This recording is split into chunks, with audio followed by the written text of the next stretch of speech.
Hi everyone and welcome to the channel Millionaire Daddy. I am Pavan.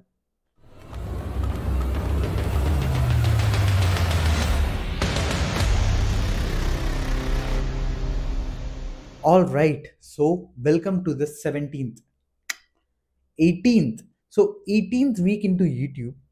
మరి 17th week ఏమైందిరా last time చూస్తే 16th అంటావా 17th skip అయింది.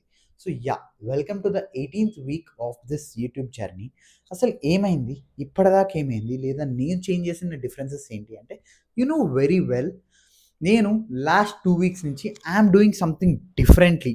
అంటే whatever my job related to or నేను ఏదైతే ఇప్పుడు రీసెర్చ్ చేస్తున్నానో వాటి మీద ఎక్కువగా చేస్తున్నాను. So these are nothing but business case studies.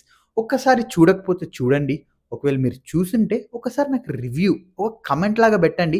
అసలు బాగుందా బాగాలేదా, ఇంకా ఏమన్నా ఇంప్రూవ్ చేసుకోవాలా, లేదా ఎక్కడన్నా ఇంప్రూవ్ చేసుకోవాలా, లేదా బాగా చెప్పట్లేదా, లేదా సోదిలాగా ఉందా, ఎలా ఉన్నా కానీ without any shame I take them. So అసలు ఎలా ఉందా అన్నది చెప్పండి. Now coming to the second thing, welcome to the 50 shades of BTech life అని స్టార్ట్ చేస్తున్నా కదా ఆ videos. It's been almost 40 videos. So అసలు ఈ 40 వీడియోస్లో I have expected something different, but అది అవ్వలేదు. ఎందుకు అవ్వలేదు అని చూస్తే might be there are few mistakes which I have did. ఎందుకంటే వీడియోస్ చాలా లెంతీ అయిపోయినాయి, షార్ట్స్. బట్ ఫ్యూ వీడియోస్కి మంచి రిటెన్షన్ వచ్చింది, బట్ ఫ్యూ వీడియోస్కి there is no high retention. So retention మీద డెఫినెట్గా ఫోకస్ చేయాలి. అది ఎవరైనా చేయాల్సిందే, ఎందుకంటే రిటెన్షన్ లేదు అంటే వ్యూస్ పెరగవు.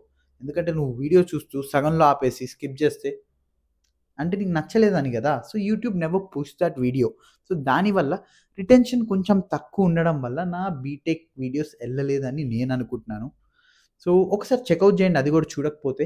And the third one, so subscribers count కానివ్వండి, లేదా వ్యూస్ ఎలా ఉన్నాయి అవన్నీ అంటారా, అవన్నీ అయితేనే ఉంటాయి, పెరుగుతూనే ఉంటాయి, తగ్గుతూనే ఉంటాయి. So never the less it's going really good.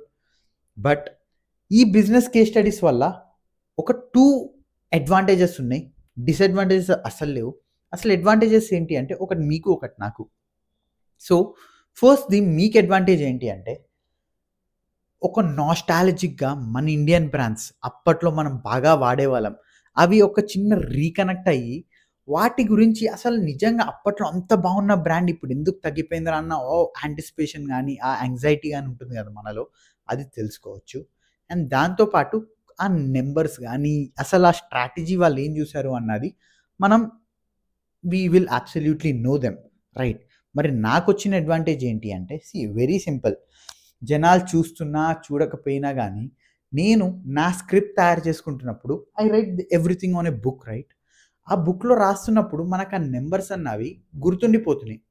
So usually what happens is, మనం ఊరికే చదువుకుంటే వెళ్ళిపోయి స్క్రిప్ట్ చెప్పలేం కదా, పర్ఫెక్ట్ రాదు, మిస్టేక్స్ చేస్తాం. So when I'm keeping everything on paper, literally నేను 2 టేక్స్ తీసుకున్న 1 టేక్లో తీసిన నెంబర్స్ అన్నది నాకు గుర్తుండిపోతున్నాయి. సో మైట్ బి ఈ వీడియో కోసం అని కాకపోయినా దాని తర్వాత అయినా I'm having that knowledge at least. అసలు ఒనీడాకి ఏమైంది, లేదా ఆ బ్రాండ్కి ఏమైంది, వాళ్ళ మార్కెటింగ్ స్ట్రాటజీ సేల్ ఏంటి, వాళ్ళ మార్కెటింగ్ స్ట్రాటజీస్ ఏంటి, వాళ్ళ సేల్స్ ఎలా పెరిగాయి అన్నది ఒక మంచి క్లారిటీ ఉంటుంది. సో ఒకసారి మీరు కూడా try to adapt something.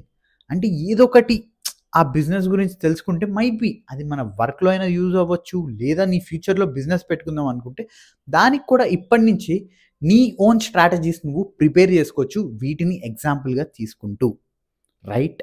If you're right, if I am right, let me know in the comments, right? If not, your call, do anything. So have a great day. Support చేయాలనిపిస్తే support చేయండి. I'm waiting for your support. Bye bye.